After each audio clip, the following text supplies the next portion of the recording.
Eu sou Rodrigo Gantuá e você está ouvindo o Boletim MEC. O Ministério da Educação já disponibilizou a consulta às vagas para o SISU 2025. Quem fez o Enem no ano passado poderá disputar as mais de 261 mil vagas oferecidas para quase 7 mil cursos em 124 instituições de ensino superior de todas as regiões do Brasil, como ressaltou o ministro da Educação, Camilo Santana.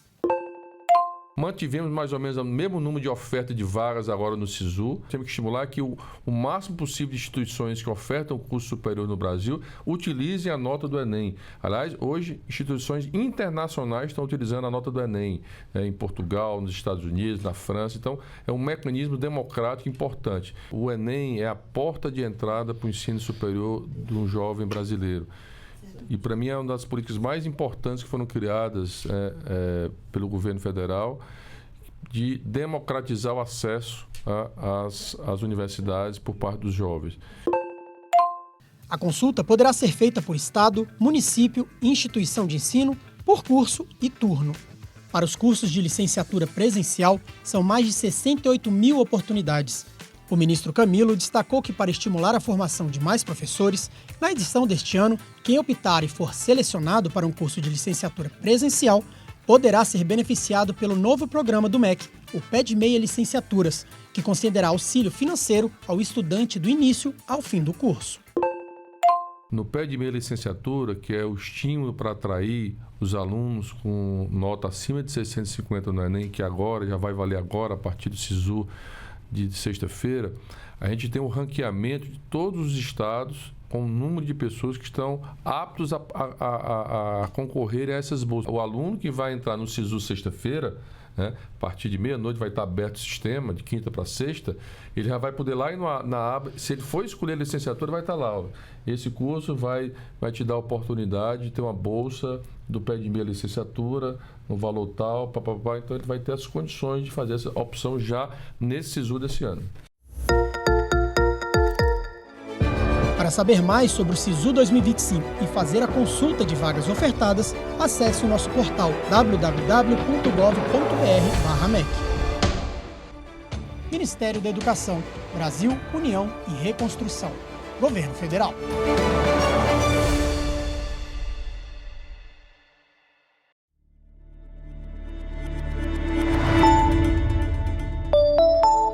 Olá, eu sou Patrick Samartin e você está ouvindo o Boletim MEC. Já falamos aqui no Boletim MEC sobre o PROPAG, o Programa de Pleno Pagamento de Dívidas dos Estados. Com ele, estados e o Distrito Federal poderão reverter parte dos juros de suas dívidas com a União em investimento em diversas áreas, como a educação.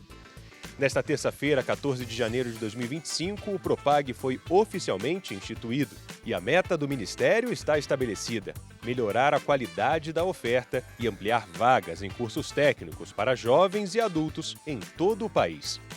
O ministro da Educação, Camilo Santana, destaca a importância desta iniciativa não só para a educação profissional, mas também para a economia brasileira.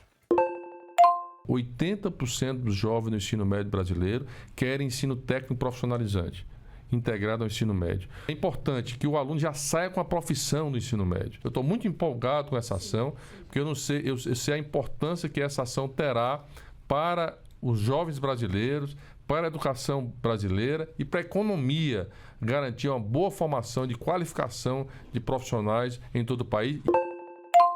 O aumento no número de matrículas na educação profissional técnica de nível médio é uma das metas do PNE, o Plano Nacional de Educação. Para os estados que optarem por aderir ao PROPAG, serão fixadas metas anuais de desempenho desta etapa de ensino. E o ministro deixa claro: fazer curso técnico amplia e muito as oportunidades para o estudante ingressar no ensino superior. Isso não quer dizer que o jovem que termine o ensino médio já com a profissão não possa ir para a universidade. Ele pode dar o passo seguinte para ir para a universidade, até porque nós aprovamos ano passado um projeto de lei que vai permitir aproveitar a disciplina do ensino técnico para o ensino superior. Vai ser estratégico, vai ser criativo, vai ser um passo importante para que a gente possa ampliar a educação técnica profissionalizante em todo o país. Para saber mais sobre o PROPAG e outras ações do MEC, acesse o nosso portal www.gov.br/MEC. Ministério da Educação, Brasil, União e Reconstrução, Governo Federal.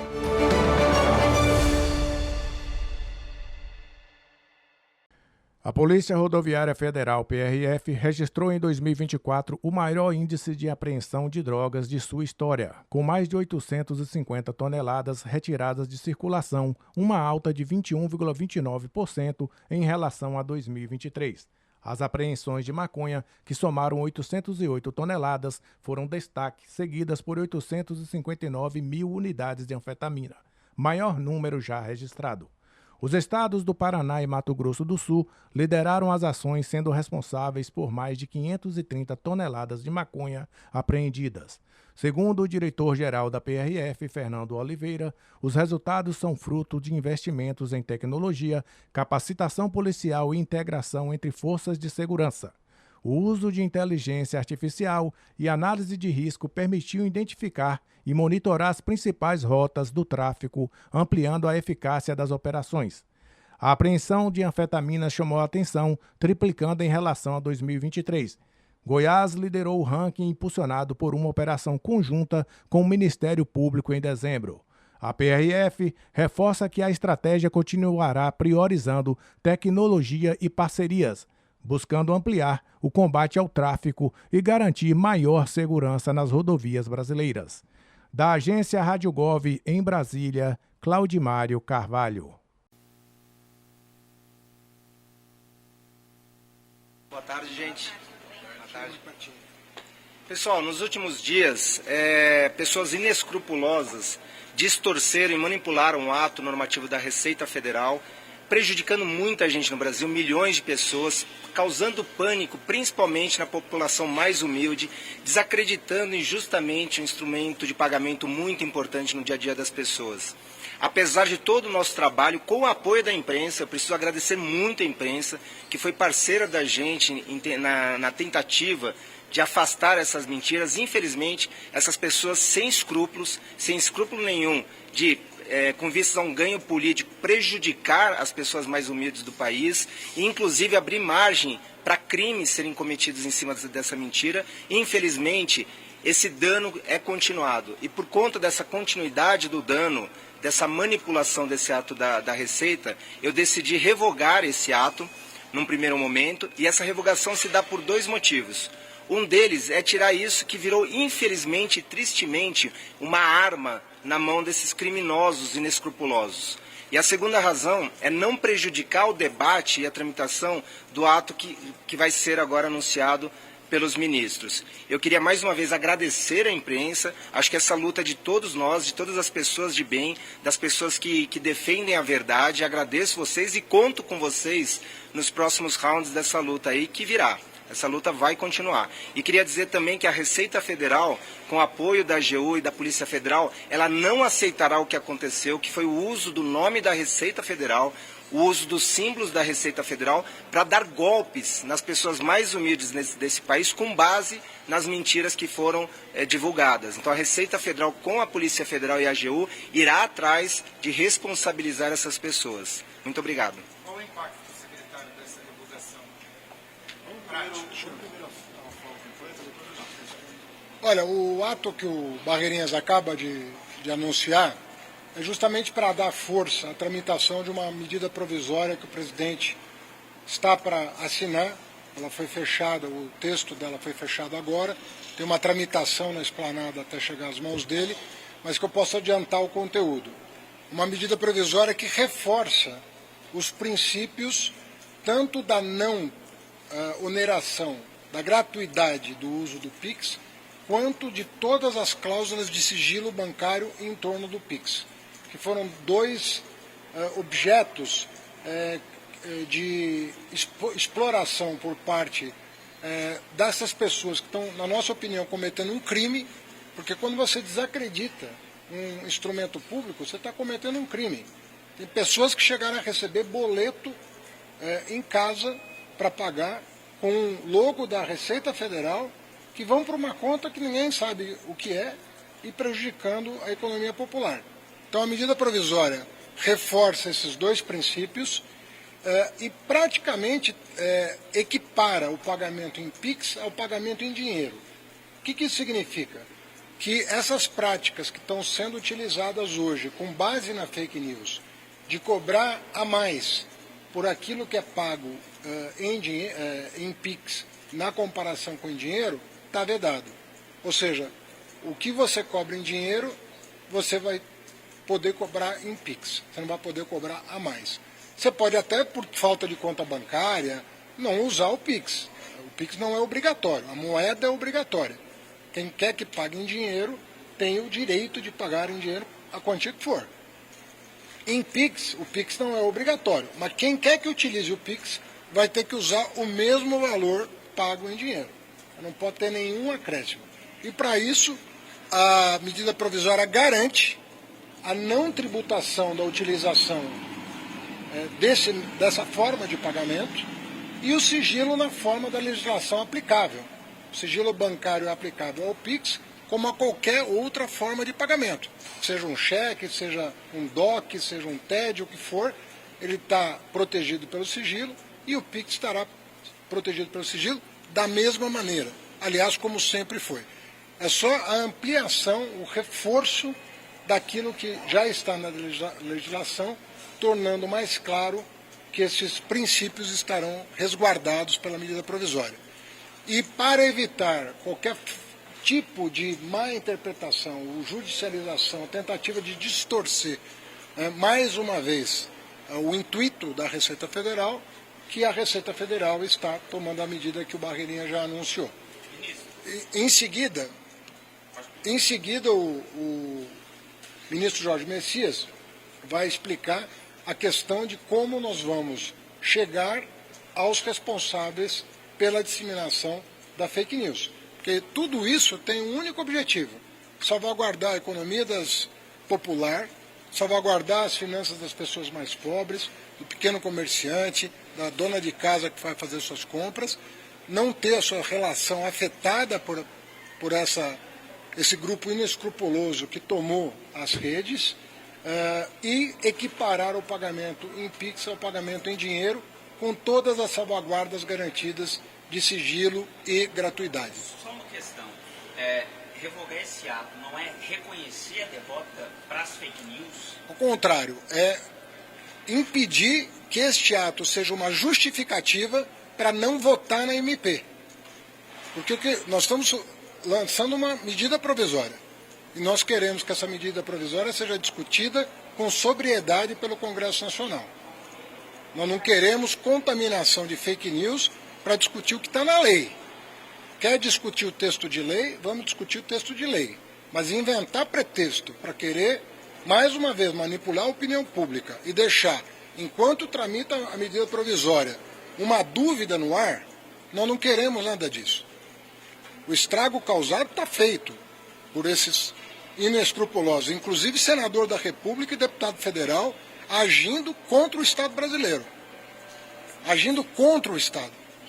Essas pessoas vão ter que responder pelo que fizeram, mas nós não queremos contaminar a tramitação da medida provisória no Congresso Nacional, até que se esclareça no âmbito do Congresso o que de fato aconteceu nos últimos dias, na última semana, em relação a uma coisa séria que a Receita estava fazendo.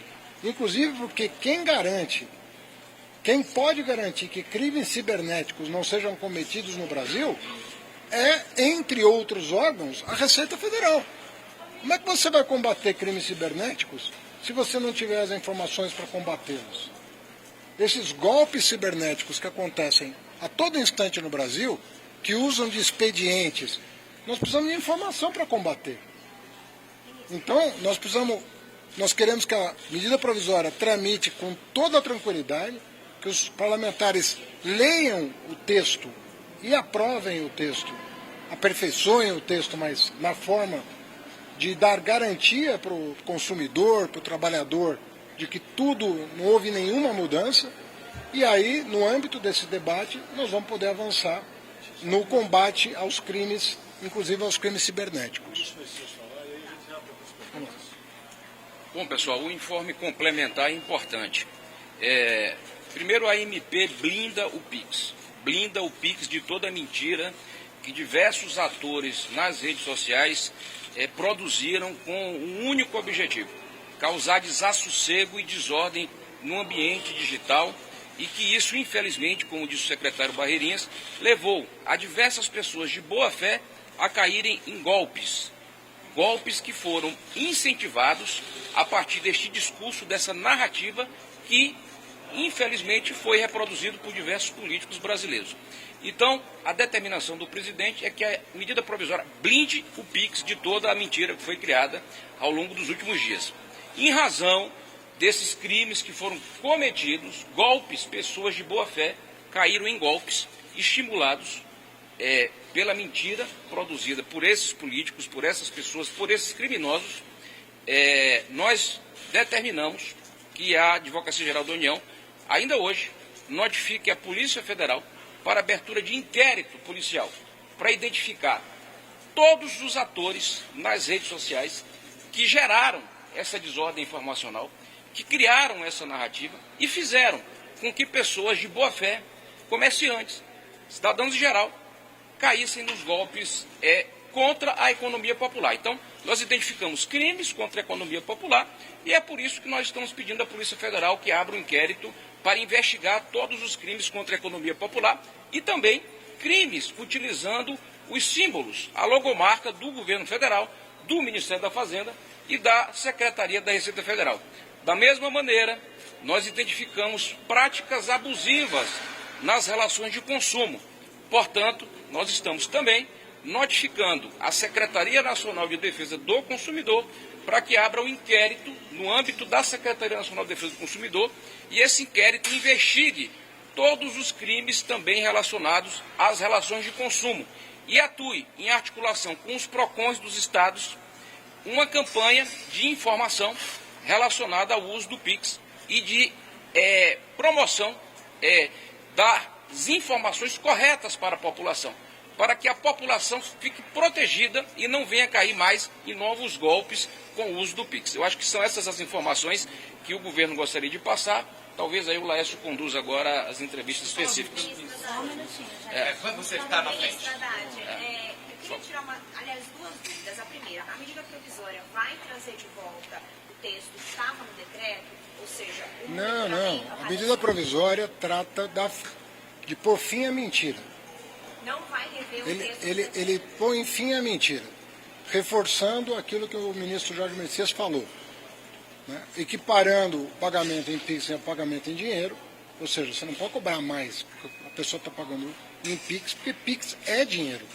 PIX é depósito em dinheiro na conta da pessoa instantâneo.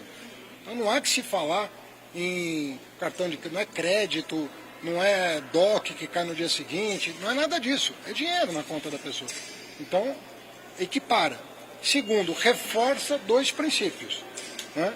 O princípio da gratuidade no uso do PIX nas relações de consumo e atesta que o PIX está, em qualquer caso, sujeito à mesma regra de sigilo bancário que qualquer outro meio de pagamento. Ou seja, não é porque passa pelo sistema bancário que não está protegido por sigilo.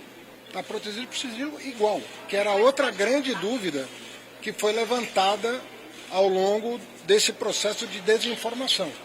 Então, aquele monitoramento das transações acima de 5 mil, ele não vai mais acontecer, é isso? Está em 2 mil. A instrução normativa da Receita, ela está revogada, tá certo? Existe uma lei complementar de 2001 que regulamenta a matéria, uma lei complementar aprovada pelo Congresso Nacional. Estamos falando de um ato do Executivo. Estamos falando de um ato do Legislativo que tem 24 anos de existência. Tem uma lei complementar 101 que está em vigor, né, e que garante às receitas estaduais, à Receita Federal, uma série de informações.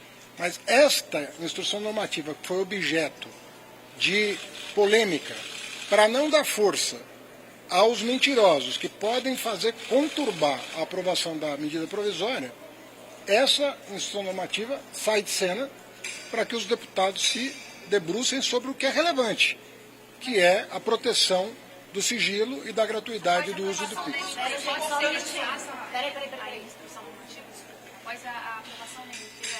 Existe um desejo da União como houve uma decisão recente, inclusive, do Supremo Tribunal Federal em relação a esse tema, nós vamos também dialogar com os governadores que têm acesso a esses dados.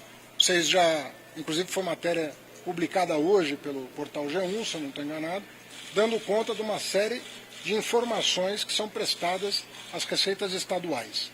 Então, para quem não sabe, era bom esclarecer a opinião pública que não é algo da Receita Federal, é uma legislação nacional que rege essa matéria.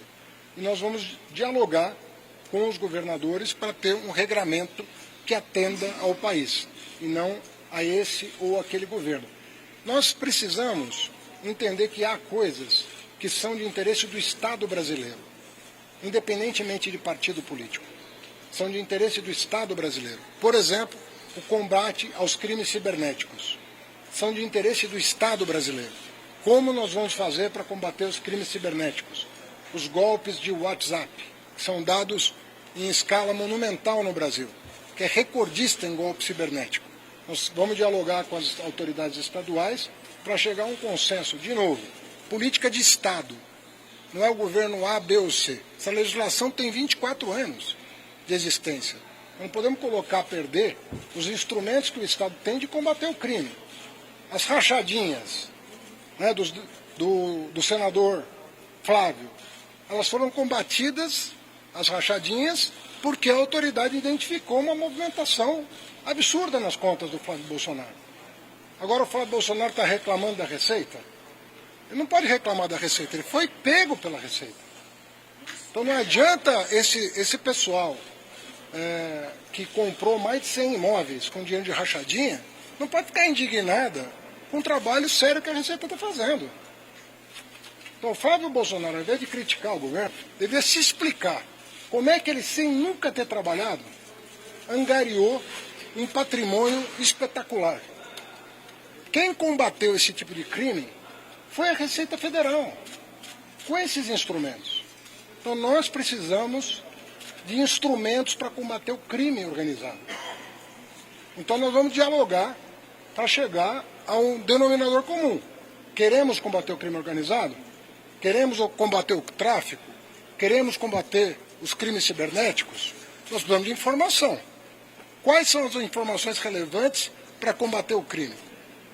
Nós vamos ter que tomar essa decisão. E nós vamos tomar.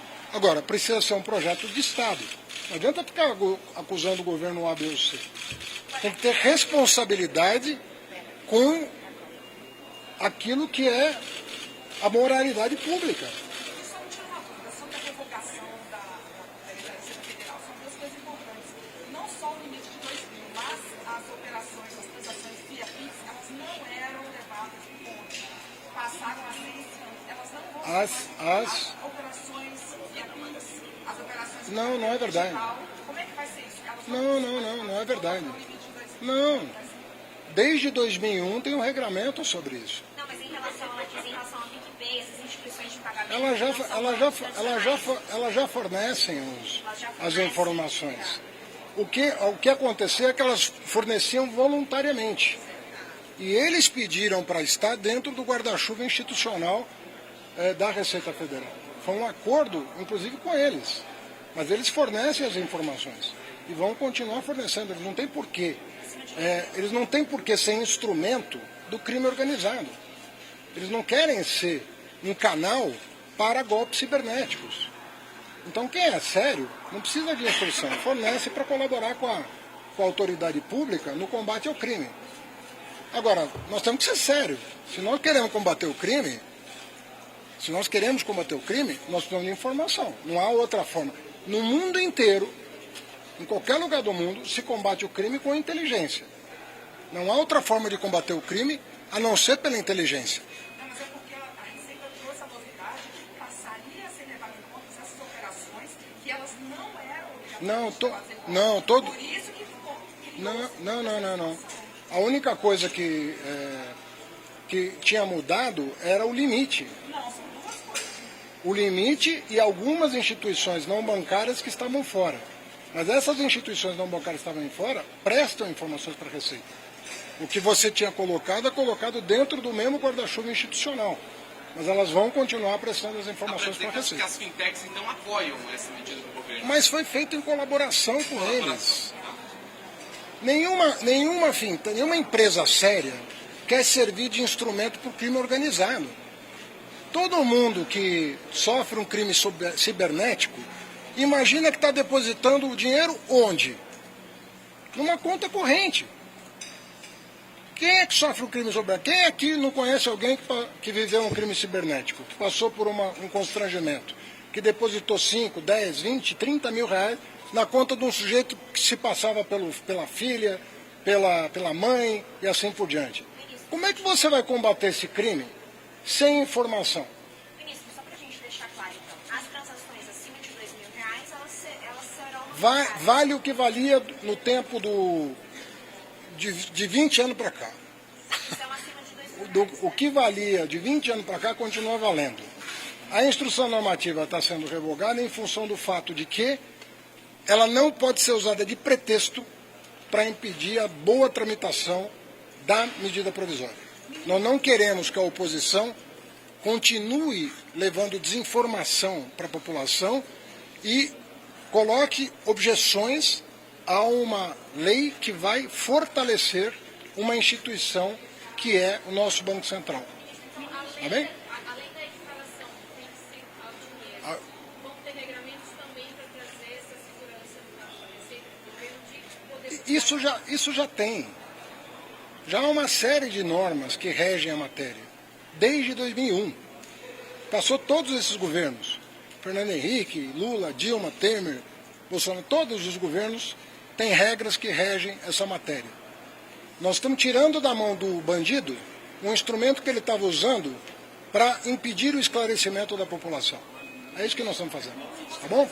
Gente, já... A medida provisória, no fim das contas, ela vai colocar na lei o que já existe, ou seja, o PIX não é onerado, seria isso, então. Ele coloca na lei que... É um pouco mais do que isso, porque ela está garantindo na lei que o consumidor tem o direito, se o pagamento em PIX estiver disponível no estabelecimento, você está garantindo a esse consumidor que pague exatamente o valor que ele pagaria em dinheiro. E configura prática abusiva. E configura, diz aqui, me lembra que o nosso ministro Jorge Messias, configura uma prática abusiva não adotar essa regra. Entendeu? Porque PIX é dinheiro, não é um instrumento de crédito. A pessoa está depositando dinheiro na sua conta, dinheiro vivo na sua conta. Ministro, uma forma de chamar o Congresso, já que parlamentares também divulgaram fake news, então que eles possam se responsabilizar por isso? É isso, é para chamar os parlamentares a se debruçar sobre a matéria, afastando qualquer dúvida sobre a intenção do Estado brasileiro, porque não se trata do governo, estou falando de 5 governos passaram, adotando práticas contra o crime organizado. A questão é, nós vamos manter a ação do Estado contra o crime organizado ou vamos abrir mão dela? É disso que nós estamos falando. Agora, o crime organizado, sobretudo o cibernético, mas mesmo o tráfico de drogas, se vale desses expedientes para fazer suas operações. O senhor suspeita que essa fake news possa ter nascido na oposição? Não, a principal divulgador foi a oposição. Vocês sabem, é só uma questão de quantificar as redes O policial sociais. vai identificar todos os atores envolvidos. Mas a origem, ela vai ser objeto de investigação.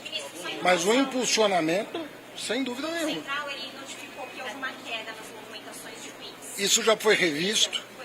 Foi revisto pelo seguinte, o Banco Central acaba de divulgar um dado mostrando a sazonalidade da queda do PIX em janeiro na comparação com dezembro. Então é natural que aconteça isso. E quando foram verificar se essa queda era proporcional aos anos anteriores, se verificou que sim. Então, efetivamente, eu até poderia dizer que o prejuízo foi maior, mas na verdade a queda foi sazonal. Mas isso não significa que não deu dor de cabeça para as pessoas. A dor de cabeça para as pessoas foi instalada no país. Eu acredito que o presidente Lula, com muita sabedoria, nos chamou aqui, olha, eu quero acabar com essa mentira. E nós então nos reunimos, inclusive o Banco Central foi ouvido em função do fato de que mexe com um instrumento que foi criado lá, então o Banco Central foi ouvido, para que a redação confortasse a todos de arrancar pela raiz a mentira que está sendo... Olha, está em curso aqui no sistema de... Mas provavelmente ela sai hoje. Até eventualmente em edição extraordinária. Eu vou ter que subir. A gente está falando de comunicação, de problema aos comunicar nas redes e como a oposição conseguiu fazer essa fake news ficar tão grande. Agora, com essa decisão, provavelmente a oposição vai vir, olha aí, ó, cancelaram porque iam taxar mesmo. Vocês estão precificando isso também? Olha, quando você lida com um mentiroso, você não sabe onde é que vai parar a imaginação dele. O que ele vai dizer agora? Porque ele dizia que era quebra de sigilo. A medida provisória diz que não é. Dizia que era para uma eventual cobrança. A medida provisória está dizendo que não é. Aliás, o ministro que me antecedeu deu entrevista a favor desse tipo de imposto. Não há o caso desse governo. Eu nunca falei disso e jamais falarei, porque não acredito nessa proposta. Não acredito que isso é uma boa ideia. Poderia ser, poderia discutir com a sociedade. Na minha opinião, não é. Na opinião do presidente Lula, não é. Na opinião da Simone Tebet, não é. Então, por que nós vamos discutir uma ideia do governo anterior que nem deu certo e nem daria certo, em hipótese nenhuma? Agora, a verdade, ela tem que ser a única antídoto que você tem contra a mentira, é a verdade. Se tudo que eu estou dizendo aqui for publicado e chegar na população, as pessoas vão saber do que se trata. O governo anterior tentou, fracassou, né? Em reintroduzir no sistema jurídico a antiga CPMF. Não é o caso desse governo. O governo não trabalha com essa hipótese, trabalha com a maior reforma tributária já feita no Brasil e com a reforma da renda este ano. Nós estamos trabalhando com outros conceitos, não estamos trabalhando com esse. Né? Eu dou outra entrevista para você. Hoje é a medida provisória. Tchau, gente. Obrigado.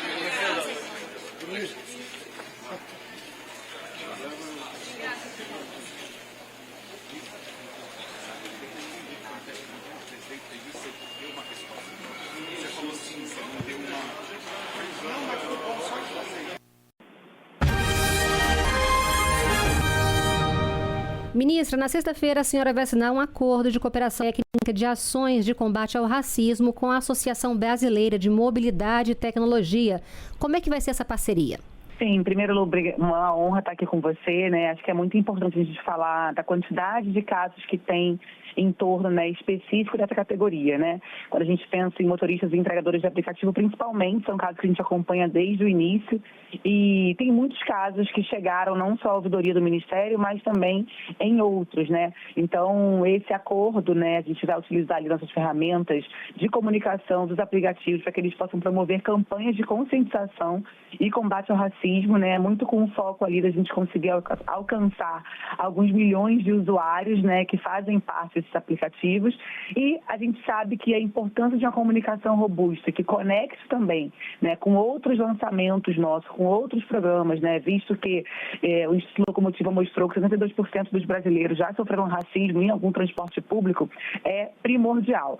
Esse plano, né, que a gente desenha ali através do ACT, né, é um início de comunicação que a gente tem feito para dialogar diretamente com essas empresas, né? A gente tem aí nessa semana reunião com trabalhadores de aplicativo para escutar as demandas dele. A gente tem pensado muito, né, desde o início, que a nossa maneira de fazer política é estando com as pessoas que precisam nos territórios que mais precisam.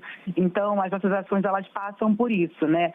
Não só uma campanha de alinhamento, mas também todas as plataformas tendo aí as comunicações devidas para dar visibilidade para isso, né? As definições de ações também com frequências a partir de cada canal, de como vai ser escutado, de como vai ser atendido, por onde a gente consegue encaminhar e também, se Deus quiser, né, a elaboração aí de um calendário robusto junto a eles, claro, de ações concretas. Ministra, a senhora falou de pesquisa e há, de fato, denúncias envolvendo motoristas e passageiros de racismo. Qual a importância de um acordo como esse para o combate ao crime? Enorme, né, Lu? Enorme porque quanto mais visibilidade a gente puder dar, que esse governo federal, né, tenha aí liderado ações humanizadas para que as pessoas entendam de uma vez por todas que racismo é crime, de que é importante um país ser democratizado, mas também ter ali uma consciência racial para que todas as pessoas tenham acesso, tenham oportunidade, tenham direitos iguais, a gente vai fazer. Não à toa o presidente Lula, no seu primeiro e no seu segundo mandato, fez tanto pelo nosso povo e agora também só reforça diante de tantas ações com transversalidade que a gente tem feito. E, ministra, hoje foi lançado o edital Heredendê, a sabedoria dos terreiros. A senhora pode explicar o objetivo dessa iniciativa e quem vai ser atendido? Com certeza. Esse edital está dentro, né, da Política Nacional de Povos de Terreiros. A gente visa lembrar cada vez mais que essa política é a garantia do respeito ao próximo, do respeito à sua crença, né? Independente da crença que for, a gente tem lutado e pautado muito aqui. Infelizmente, o número de violências contra terreiros e contra as pessoas de povos de terreiro cresceu muito no nosso país e essa também é uma preocupação do nosso presidente, do nosso ministério, do nosso governo e por isso, esse edital faz parte dentro dessa política. Um edital que vai contemplar ali, inicialmente 10, mas teremos sempre, né, novas edições, com uma literatura afrojuvenil, pessoas que já fazem, né, na verdade, um trabalho incrível, que chega nas escolas e que é preciso cada vez mais chegar às escolas, letramento racial, mas também ter a dimensão da idade, de como e onde a gente pode abordar. Então, é um edital que vai contemplar pessoas que escrevam nessa área, nesse quesito. É mais um dos vários editais que nós lançamos e temos lançado desde 2023, mas esse em especial faz parte dentro desse prêmio, dentro da Política Nacional de Povos de Terreiros. Pois é, ministra, essa Política Nacional para Povos de Terreiro busca enfrentar aí o racismo religioso. Que outras medidas estão sendo elaboradas nesse sentido? Sim, Lu, quando a gente fala da política, óbvio, a primeira coisa que vem na cabeça de todas as pessoas que convivem, que estão atentas a essas violências, é sim o combate ao racismo religioso. Mas não só isso, né? Esses são lugares ancestrais, são lugares culturais, lugares que retêm memória do nosso país, lugares que muitas vezes acolheram e ainda acolhem pessoas em vulnerabilidade, como nós vimos na pandemia, como nós vimos em diversos outros casos. Então, tem também esse quesito. E a outra parte é fortalecer, né? Eu tenho dito que um país que não tem memória é um país que está fadado a cometer os mesmos erros. Então, a gente não pode deixar com que a violência tome conta de espaços como esse, de nenhum lugar que tenha os sagrados, né? Então, independente da sua religião, o respeito ao próximo, a empatia, a verdade é o que prevalece, é o que a gente tem usado aqui à frente do Ministério. Tá ótimo, nós conversamos com a ministra da Igualdade Racial, Aniele Franco. Ministra, muito obrigada pela sua participação aqui na Voz do Brasil. Imagina, obrigada a vocês, bom trabalho.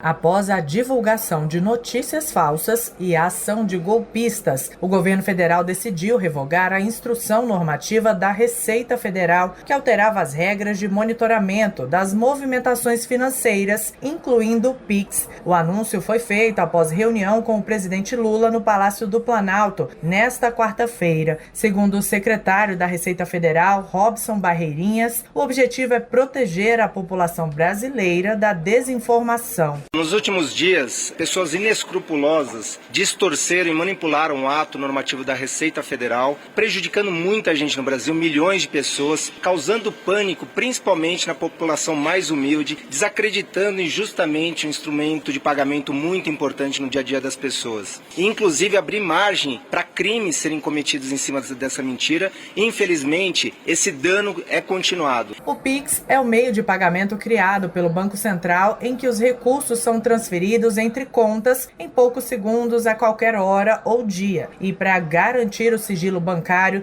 e a não cobrança de impostos nas transferências pela modalidade, o ministro da Fazenda, Fernando Haddad, disse que o governo vai publicar uma medida provisória com essa regra. Tudo isso tem um único objetivo: salvaguardar a economia popular, salvaguardar as finanças das pessoas mais pobres, pequeno comerciante, da dona de casa que vai fazer suas compras, não ter a sua relação afetada por esse grupo inescrupuloso que tomou as redes e equiparar o pagamento em Pix ao pagamento em dinheiro, com todas as salvaguardas garantidas de sigilo e gratuidade. Desde 2003, as movimentações financeiras são monitoradas pela Receita Federal. A instrução normativa revogada agora pelo governo determinava que as instituições financeiras, como bancos digitais e aplicativos de pagamentos, seguissem a mesma regra já existente para bancos. Ou seja, que informassem à Receita movimentações por Pix que ultrapassassem R$5 mil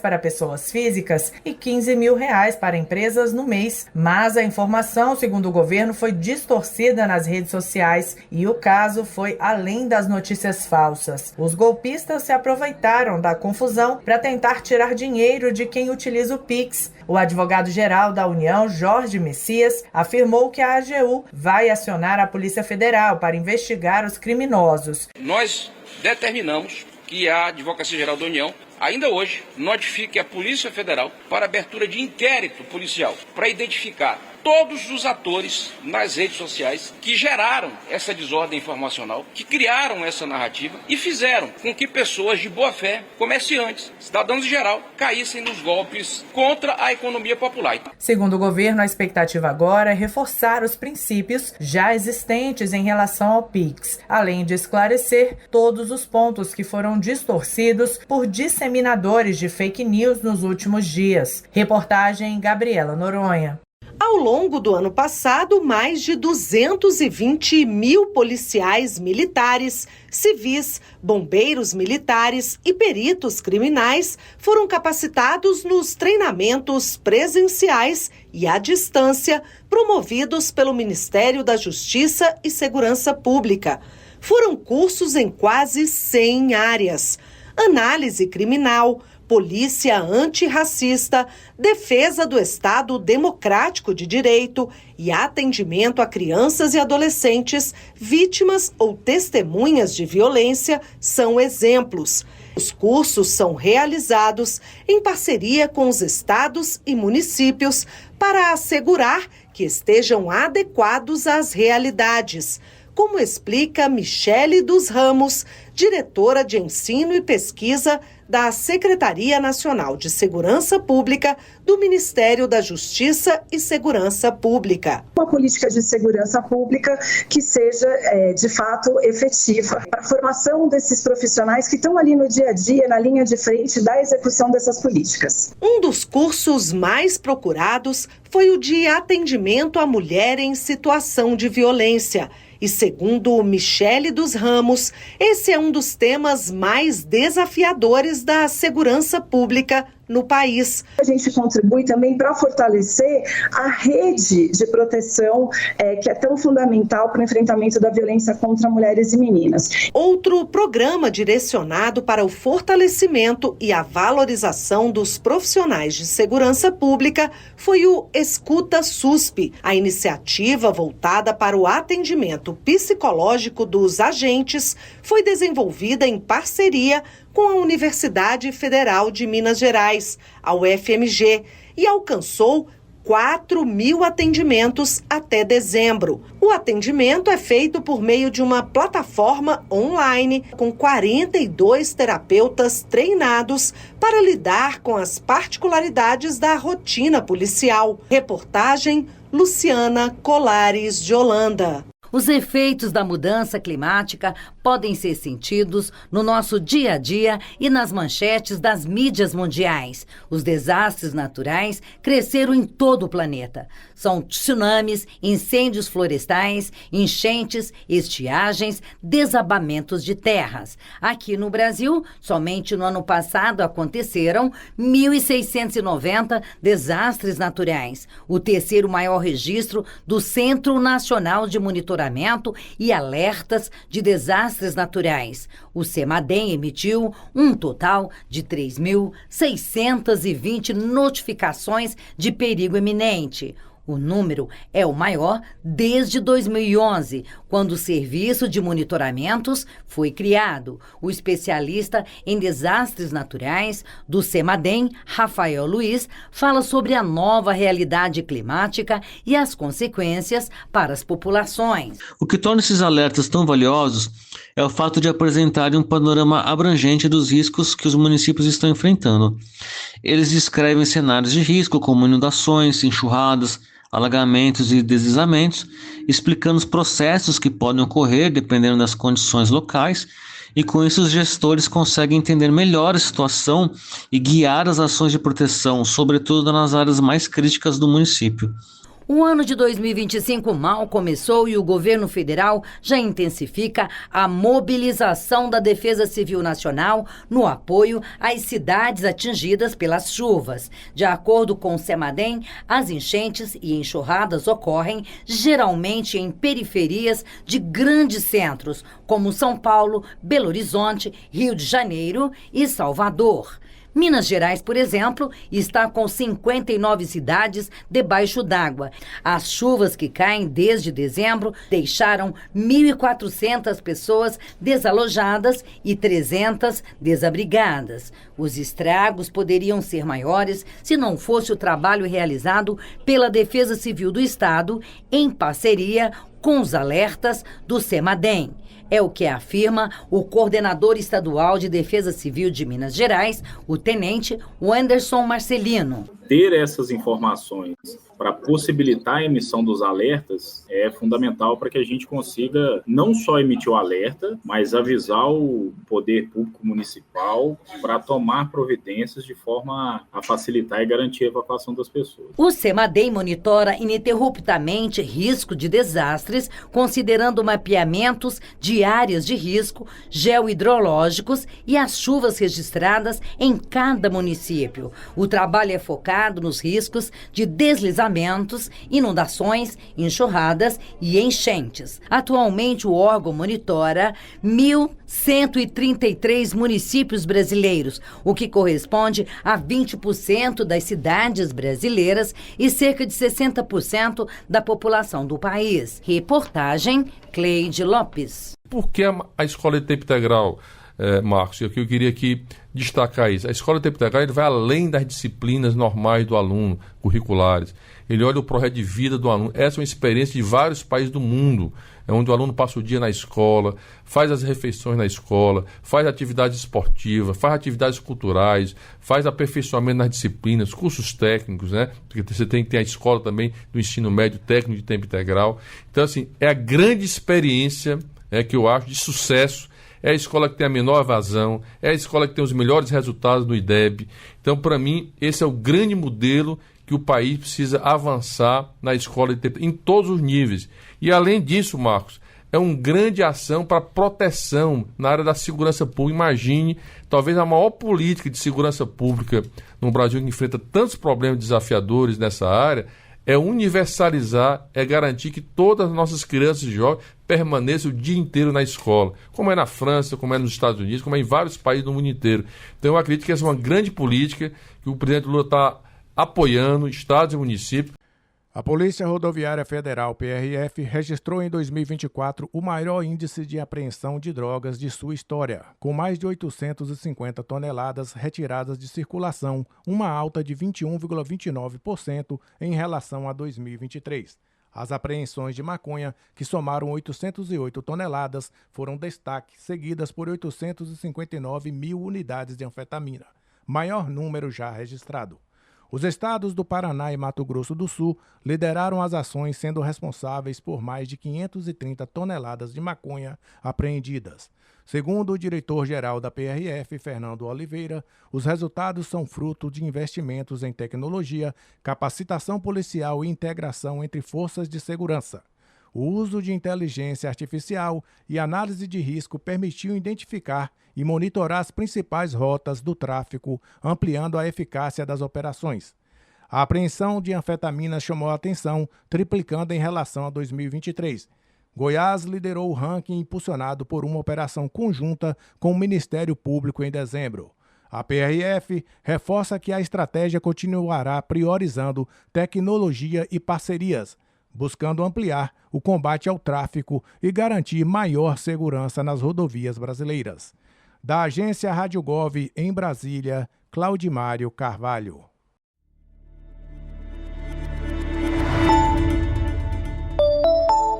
Olá, eu sou Patrick Samartin e você está ouvindo o Boletim MEC. Já falamos aqui no Boletim MEC sobre o PROPAG, o Programa de Pleno Pagamento de Dívidas dos Estados. Com ele, estados e o Distrito Federal poderão reverter parte dos juros de suas dívidas com a União em investimento em diversas áreas, como a educação.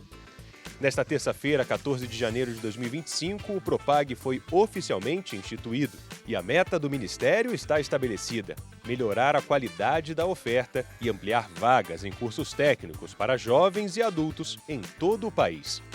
O ministro da Educação, Camilo Santana, destaca a importância desta iniciativa não só para a educação profissional, mas também para a economia brasileira. 80% dos jovens no ensino médio brasileiro querem ensino técnico profissionalizante, integrado ao ensino médio. É importante que o aluno já saia com a profissão do ensino médio. Eu estou muito empolgado com essa ação, porque eu sei a importância que essa ação terá para os jovens brasileiros, para a educação brasileira e para a economia, garantir uma boa formação de qualificação de profissionais em todo o país. O aumento no número de matrículas na educação profissional técnica de nível médio é uma das metas do PNE, o Plano Nacional de Educação. Para os estados que optarem por aderir ao PROPAG, serão fixadas metas anuais de desempenho desta etapa de ensino. E o ministro deixa claro: fazer curso técnico amplia e muito as oportunidades para o estudante ingressar no ensino superior. Isso não quer dizer que o jovem que termine o ensino médio já com a profissão não possa ir para a universidade. Ele pode dar o passo seguinte para ir para a universidade, até porque nós aprovamos ano passado um projeto de lei que vai permitir aproveitar a disciplina do ensino técnico para o ensino superior. Vai ser estratégico, vai ser criativo, vai ser um passo importante para que a gente possa ampliar a educação técnica profissionalizante em todo o país. Para saber mais sobre o PROPAG e outras ações do MEC, acesse o nosso portal www.gov.br/MEC. Ministério da Educação, Brasil, União e Reconstrução, Governo Federal.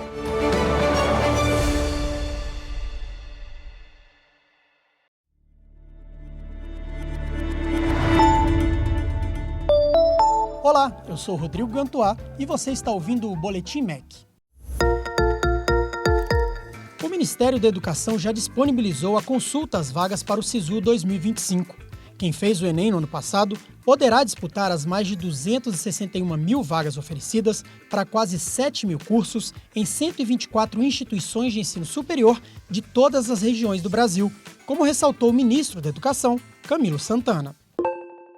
Mantivemos mais ou menos o mesmo número de oferta de vagas agora no SISU. Temos que estimular que o máximo possível de instituições que ofertam curso superior no Brasil utilizem a nota do Enem. Aliás, hoje, instituições internacionais estão utilizando a nota do Enem, em Portugal, nos Estados Unidos, na França. Então, é um mecanismo democrático importante. O Enem é a porta de entrada para o ensino superior de um jovem brasileiro.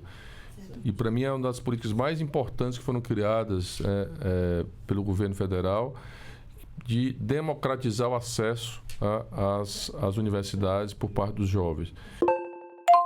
A consulta poderá ser feita por estado, município, instituição de ensino, por curso e turno. Para os cursos de licenciatura presencial, são mais de 68 mil oportunidades. O ministro Camilo destacou que, para estimular a formação de mais professores, na edição deste ano, quem optar e for selecionado para um curso de licenciatura presencial poderá ser beneficiado pelo novo programa do MEC, o Pé de Meia Licenciaturas, que concederá auxílio financeiro ao estudante do início ao fim do curso. No Pé de Meia Licenciatura, que é o estímulo para atrair os alunos com nota acima de 650 no Enem, que agora já vai valer agora a partir do SISU de sexta-feira, a gente tem um ranqueamento de todos os estados com o número de pessoas que estão aptos a concorrer a essas bolsas. O aluno que vai entrar no SISU sexta-feira, né, a partir de meia-noite vai estar aberto o sistema, de quinta para sexta, ele já vai poder lá ir na aba, se ele for escolher a licenciatura, vai estar lá. Ó, esse curso vai te dar a oportunidade de ter uma bolsa do pé de meia licenciatura, no valor tal, então ele vai ter as condições de fazer essa opção já nesse SISU desse ano. Para saber mais sobre o SISU 2025 e fazer a consulta de vagas ofertadas, acesse o nosso portal www.gov.br/MEC. Ministério da Educação, Brasil, União e Reconstrução. Governo Federal.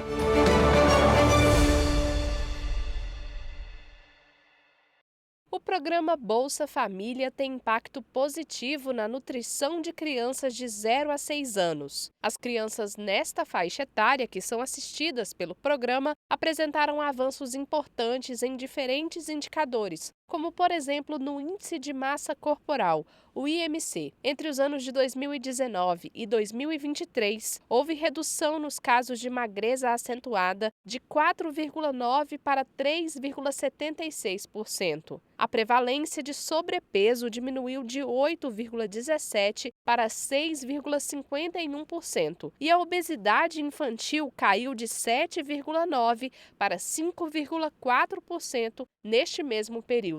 Estes dados são resultado de um estudo feito pelo Ministério do Desenvolvimento e Assistência Social, Família e Combate à Fome. A secretária extraordinária de Combate à Pobreza e à Fome do MDS, Valéria Buriti, comenta a pesquisa. A gente tem dados muito relevantes através desse estudo, que é feito com as informações que a gente coleta ali no SUS, né, da atenção primária de saúde, e a gente viu uma melhora muito grande entre o período de 2019 e 2023 de indicadores de altura por idade, de magreza acentuada, de sobrepeso. A gente melhorou, todos esses indicadores melhoraram de forma significativa. Ainda segundo o estudo, o percentual de crianças com IMC adequado aumentou de 58,26% para 67,46%. Os casos de estatura muito baixa para a idade diminuíram de 9,32% para 5,32%. A baixa estatura caiu de 11,01% para 7,57%. Estes resultados em específico são apontados pela secretária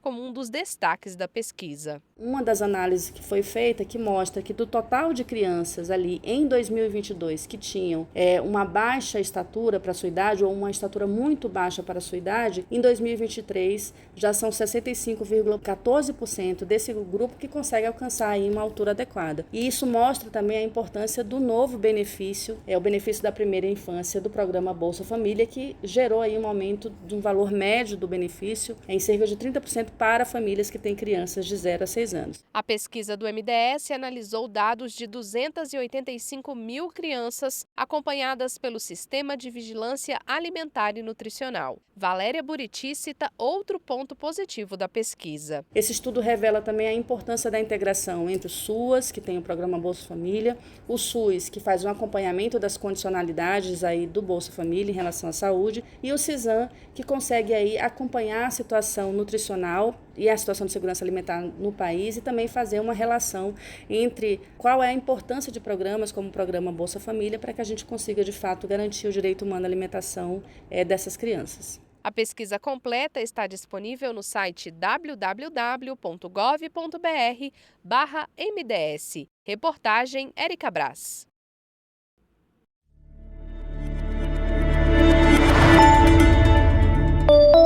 Olá, eu sou Rodrigo Gantois e você está ouvindo o Boletim MEC. O governo federal lançou nesta terça-feira mais um programa focado na melhoria da educação básica brasileira. Estruturado em 5 eixos, o Mais Professores para o Brasil reúne um conjunto de ações integradas para promover a valorização e a qualificação dos docentes. O ministro da Educação, Camilo Santana, ressaltou o impacto dos professores na vida dos estudantes e destacou os desafios para a formação desses profissionais. Desafio na permanência desse jovem que entra na universidade. Veja os dados, 49,2%, presidente, metade desistem do curso. quando entra na universidade de licenciatura. Então, metade já desiste.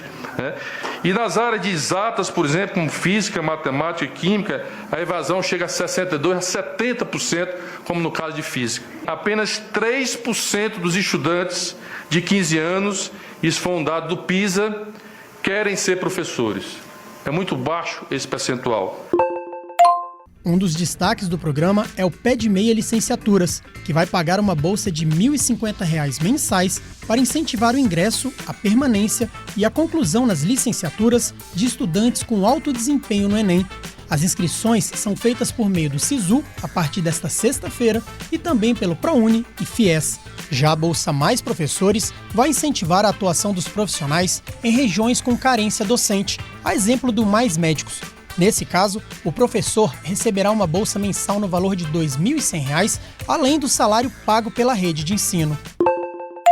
Aquele professor que já está na rede, ele vai poder aderir, e aí as redes vão aderir também ao programa, mas ele vai poder ir para outro município, ir para outra região, se ele é um professor específico daquela área e naquela área tem demanda daquela disciplina. O programa Mais Professores vai beneficiar 2.300.000 professores em todo o país, impactando quase 50 milhões de estudantes. Para saber mais sobre o programa Mais Professores, acesse o nosso portal www.gov.br/MEC. Ministério da Educação, Brasil, União e Reconstrução. Governo Federal.